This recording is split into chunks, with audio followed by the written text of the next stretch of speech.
Assalamualaikum warahmatullahi wabarakatuh. Hi guys, let me introduce ourselves. We are from group 22.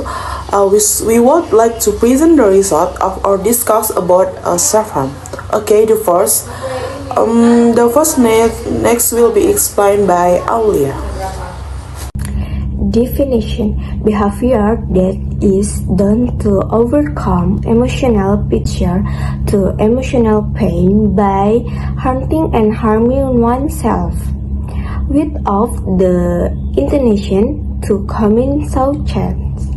Self-harm is the act of intentionally harming oneself that cause damage to body issue but not causes attack, not surgical self-injury. In the international self-harm behavior that cause bleeding, bruising, or pain with the aim of silently damaging the body without suicidal intent. Factor that fatality cause the triggers to harm themselves are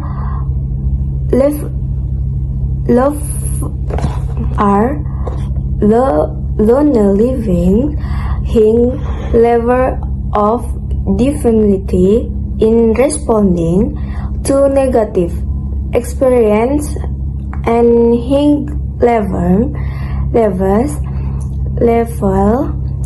of definity in responding to negative experience and low level of tolerance to problem faced.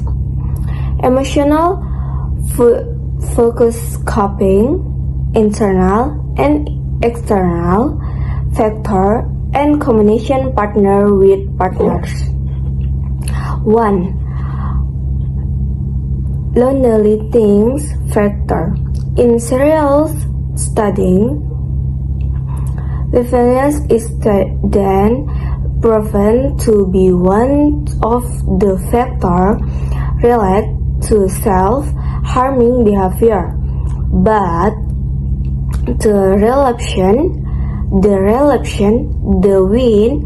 the number of close friends you have and that behavior has no bad fun. 2. External factor. Authoritarian parenting, parents, partners, and to secret realize when children trigger the emergence of self-harm behavior. 3. Internal factor of self-harm behavior is a person net or tender or minority net affection, social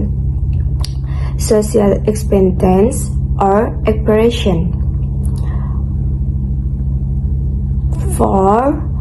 Factor of community partnered with partnered minimals, conversion and sacred roles applied by partners to children's children to common self-harm behavior. 5.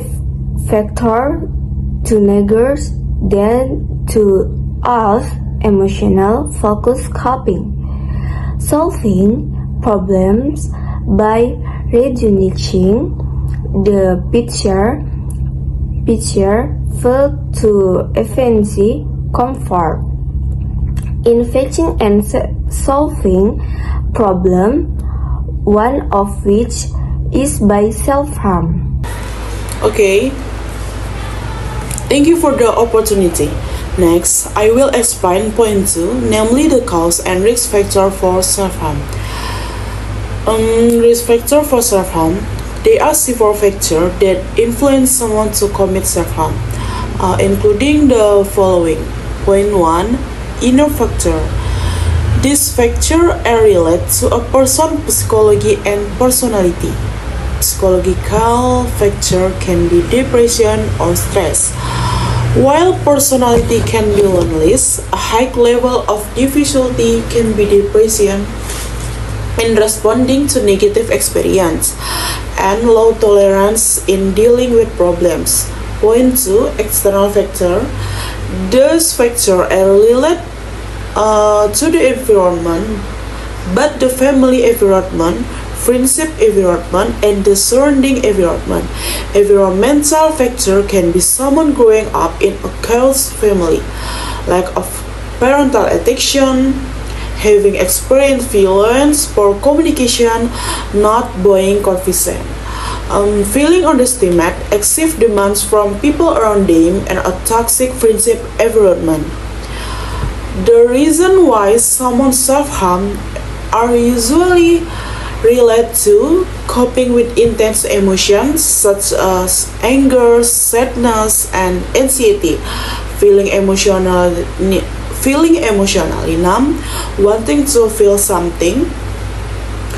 Next, experience inner pain that is difficult to put into words. Diverting attention from emotional pain to physical pain, guilt or self-loathing, and stress from past trauma such as violence or abuse. Self-harm or self-injury such a intentionally injuring the body, for example by stretching the skin with a sharp object, is usually not to seek attention but rather as a way for someone to cope with very severe emotion stress. Here are some common reasons why someone self-harm. Point 1. Escape from emotional pain. Self-harm can be a way to divert emotional pain to physical pain that is considered easier to deal with. This often happens to people who do not know how to express or manage their emotion. Point 2. Feeling too cold or emotional numb. Some people feel empty, numb, or unable to feel anything. Self-harm to them is a way to feel alive or feel something. Next, punishing yourself. People with feelings or good self-loathing or post-trauma sometimes feel that they deserve to be hurt, so they hurt themselves as a part of punishment for themselves. Next, dealing with anxiety or stress. When life pressure feel overwhelming, for example due to family, school, work, romantic or violence problem, and then self-harm can emerge as an outlet or form of coping mechanism. Point next, post-trauma. People who experience childhood abuse, violence, or neglect often carry deep emotional wounds that are difficult to express. Self-harm become a way to release this wound physically. Next, mental disorder. Self-harm can be related to various physiological conditions such as depression, anxiety disorder, bipolar disorder, borderline personality disorder, BPD, PTSD, post-traumatic stress disorder. Point next, environmental or social influence. An unsupportive environment, pressure from social media or seeing pain during to something can be trigger, especially for teens. Important to remember, self-harm is not attention seeking, and it does not mean someone is suicidal. Also, people who self-harm can be either haste for suicide if they don't help. If you or someone you know is experiencing this, professional help is essential. A therapist, psychologist, or psychiatrist can help you get to the root of the problem and figure out the way to manage it. If you like, I can help give you a chief on how to deal with or support someone who is self-harming. Next, self-harm prevention. To prevent self-harm behavior, several steps can be taken. 1. Consultation with professional. Immediately consult with a doctor or mental health specialist, psychologist or psychiatrist to get appropriate treatment. 2. Trigger identification. Understanding situation and emotion that trigger the desire to harm oneself. 3. Development of coping mechanism. Learning alternative ways to relieve stress and emotional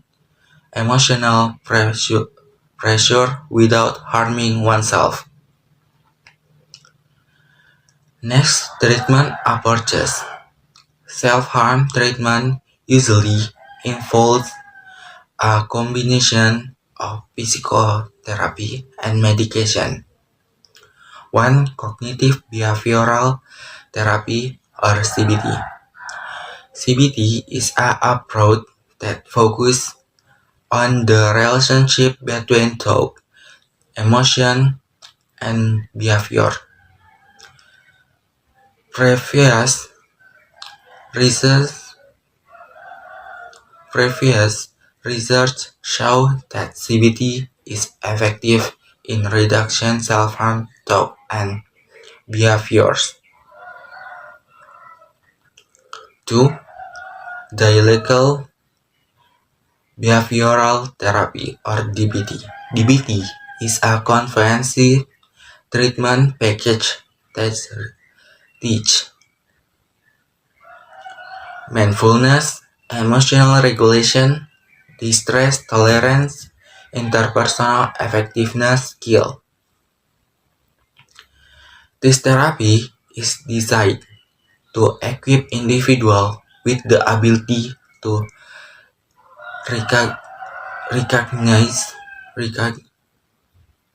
recognize emotion and change feeling without need to self-harm.